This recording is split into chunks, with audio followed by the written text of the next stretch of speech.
After World War II, as the Chinese Civil War unfolded, the nationalist government retreated to Taiwan in 1949, bringing with it approximately 1.2 million military personnel and civilians, more than half of whom were soldiers. Given Taiwan's economy at the time, it was virtually impossible to sustain such a massive military force. Moreover, most of the soldiers had no vocational skills beyond warfare. Without proper arrangements, this situation would have caused severe social unrest across Taiwan. Thus, how to resettle these veterans became the government's top priority. In 1954, the government established the Vocational Assistance Commission for Retired Servicemen, commonly known as the Veterans Affairs Council. The first chairman was Mr. Yen Jiagan, who would later become President of the Republic of China. In 1956, Mr. Chiang Ching-kuo took over as the second chairman of the VAC. At the time, President Chiang Kai-shek specially reminded him, "Take good care of them, as if they were your own family." Mr. Chiang Ching-kuo kept this instruction close to his heart at all times. With his meticulous planning and outstanding leadership, he forged an unparalleled force grounded in empathy and moral responsibility. He focused particularly on employment guidance, helping veterans acquire vocational skills so they could earn a living with dignity. He led them in working and striving together, harnessing the vast potential of veterans. This approach not only transformed them from consumers into producers, and from good soldiers into skilled workers, but also aligned with the nation's development needs, leading to the founding of numerous enterprises that strengthened national production and infrastructure, in service to the country and society. Among all veterans' enterprises, Retsair Engineering Agency stood out as one of the most meaningful and successful undertakings, highly regarded both at home and abroad. It also made the VAC a one-of-a-kind and legendary organization for retired servicemen in the world. The Central Cross Island Highway was the first major national construction project undertaken after Mr. Chiang Ching-kuo became chairman of the Veterans Affairs Council. To create employment opportunities for veterans, the council established the Retsair Engineering Agency, abbreviated as RSEA. This project alone could provide jobs for over 10,000 veterans. In mid-June 1956, Mr. Chiang personally surveyed the proposed construction route. The terrain along the way was treacherous and extremely challenging, but he remained undaunted. This clearly demonstrated how much importance he placed on this critical national infrastructure project.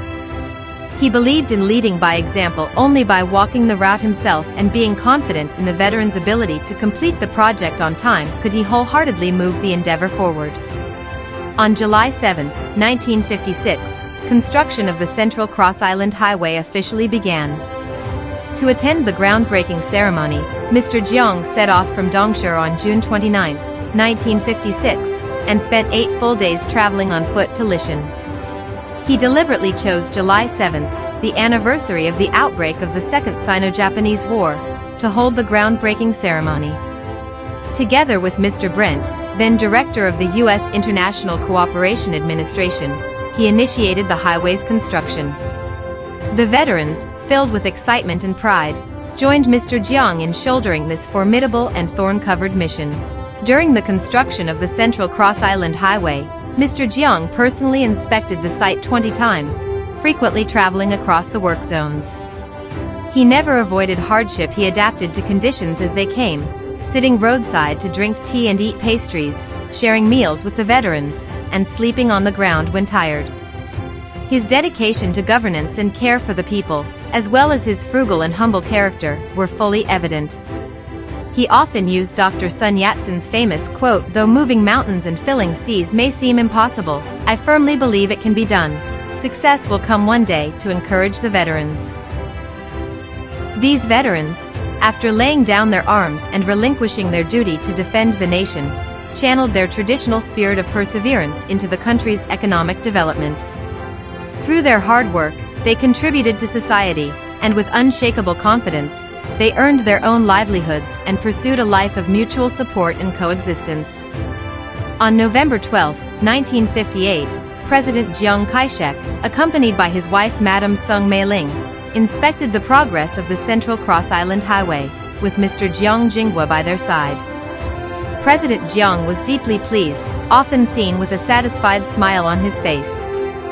He showed great care for the veterans and expressed heartfelt appreciation for their hard work and achievements. Mr. Chiang Ching-kuo lived up to the trust placed in him by President Chiang Kai-shek, truly treating the veterans as members of his own family. On May 9, 1960, the Central Cross Island Highway officially opened to traffic. The first bus operated by the Highway Bureau's Golden Horse Line began its service to Hualien. Mr. Chiang joyfully posed for a photo with the Golden Horse hostess and personally led foreign guests on board to experience the historic ride. With the completion of the highway, travel time between eastern and western Taiwan was significantly reduced, and many scenic wonders of the Central Mountain Range were unveiled to the world. It injected new vitality into both Taiwan's economy and national defense. From 1961 to 1963, Mr. Chiang continued to support the Retsair Engineering Agency and the veteran staff in constructing the Grand Kailan Hall of the Grand Hotel Taipei, as well as the Beiji Second Road project. They also completed the 400-meter-long Shiqiling Tunnel, then the largest highway tunnel in the Far East.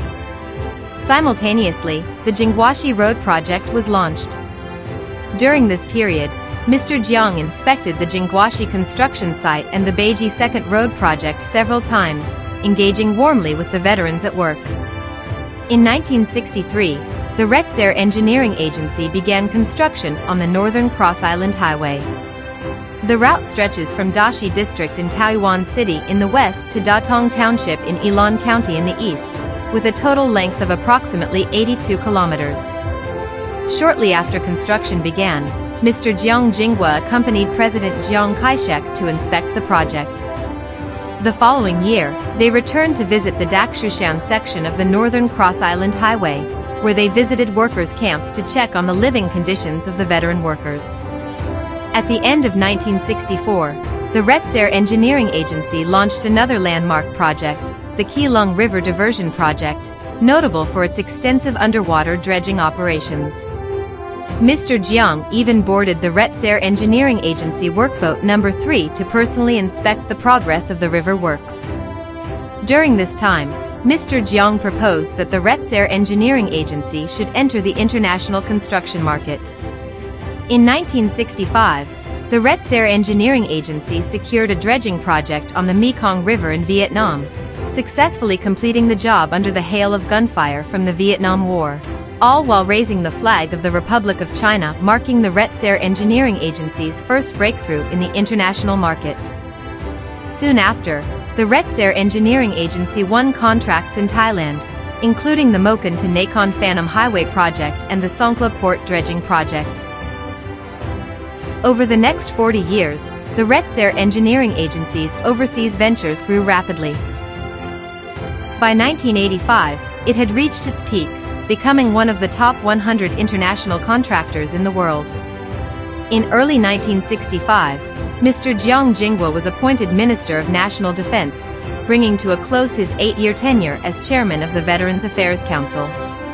He passed the council's leadership to Mr. Chow Su-yu, while the Retsair Engineering Agency continued under the direction of Mr. Yen Xiaocheng. Upon his departure, Mr. Chiang encouraged everyone to weather the storms together and carry the torch forward. He also made a heartfelt promise to remain a steadfast supporter of all veterans' undertakings. Under the leadership of Mr. Yen Xiaocheng, the Retsair Engineering Agency remained steadfast in its founding principle, the union of emotion and moral duty. With the spirit of weathering storms together, growing stronger through adversity, and carrying forward the legacy, they endeavored to expand and elevate the Retsair Engineering Agency's mission. Following Mr. Chiang Ching-kuo's advice, the Retsair Engineering Agency purchased surplus equipment and machinery from the Ximen Reservoir project in 1965, and in 1967, acquired the assets of the American company Vinyl Corporation in Taiwan. At that time, the Retsair Engineering Agency had grown to over 4,200 engineering and technical personnel, and owned more than 1,100 major pieces of construction equipment, making it fully capable of undertaking large-scale infrastructure projects. When the government began planning the Zhengguen Reservoir project, most political leaders and legislators supported international bidding, believing that local expertise was insufficient for such a vast and complex undertaking. However, with the support of Mr. Chiang Ching-kuo and the Veterans Affairs Council, Director Yen stood firm against prevailing opinions. He believed the Retsair Engineering Agency had the full capacity and strength to independently complete such a significant national project. The principle of built by our own people marked a bold and transformative new beginning. Ultimately, the government made a principled decision to assign the Zhenguan Reservoir project to the Retsair Engineering Agency. This decision greatly increased the Retsair Engineering Agency's responsibility. The success of the Zhenguan Reservoir project was non-negotiable. Failure was not an option. Mr. Yen requested that Mr. Jiang coordinate with the military to dispatch elite personnel, and brought in technical experts from Taipower, the Water Resources Bureau, and the Ximen Reservoir team to integrate with the Retsair Engineering Agency.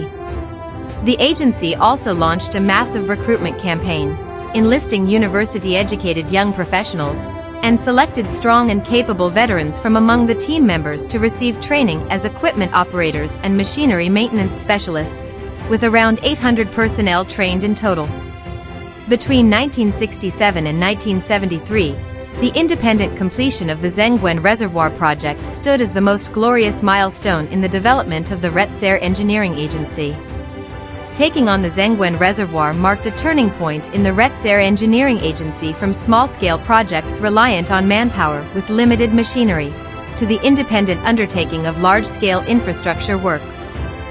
This project propelled the Retsair Engineering Agency into a modernized construction agency equipped with advanced machinery, laying a solid foundation for future development. It also significantly enhanced the Retsair Engineering Agency's reputation both domestically and internationally, becoming a model of how major national infrastructure could be built by local professionals. As the Zhenguan Reservoir was being constructed, Mr. Chiang Ching-kuo personally visited the site, offering words of encouragement and care to the hardworking veteran staff. On April 8, 1973, as the dam reached its final stage of embankment filling, Mr. Jiang, then Premier of the Executive Yuan, joyfully visited the site to witness this historic achievement. Upon the project's completion, he returned to the site again to inspect the results and carefully listen to the engineering reports.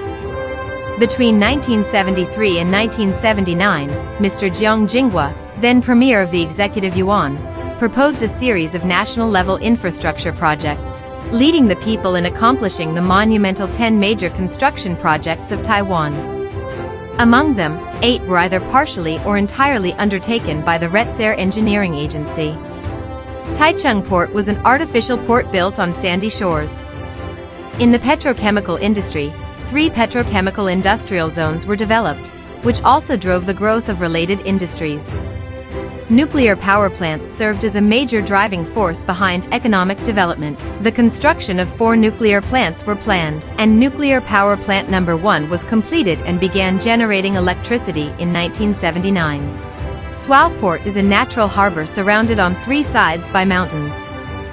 Its purpose was to enable more effective development and utilization of resources in eastern Taiwan. The North Link Railway spans 88 kilometers, including 16 tunnels and 22 bridges, linking the eastern and western parts of the island. The North-South Freeway is 373 kilometers long, reducing the travel time from Keelung to Kaohsiung to just 4 hours. The China Shipbuilding Corporation became one of the largest shipyards in the Far East. Its dry dock measures 920 meters in length and 93 meters in width, capable of building 1 million-ton supertankers.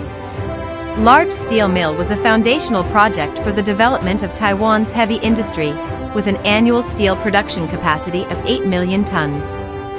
Whenever Mr. Jiang visited any of these projects, he would always get out of his vehicle to greet and offer his regards to the veterans, his genuine care for them clearly evident. Mr. Chiang Ching-kuo, with great foresight, believed that the construction of the Central Cross Island Highway was of utmost importance. He personally led relevant personnel on numerous occasions, starting from route surveys, trekking through wilderness and overgrown mountains. After 3 years and 10 months of effort, the project was finally completed, laying a solid foundation for the development of the Retsair Engineering Agency. The development of the Retsair Engineering Agency was an extremely arduous journey. Just as Mr. Jiang often reminded the veteran staff, to climb high, one must ascend step by step, and there is no shortcut to success, nor is the road smooth.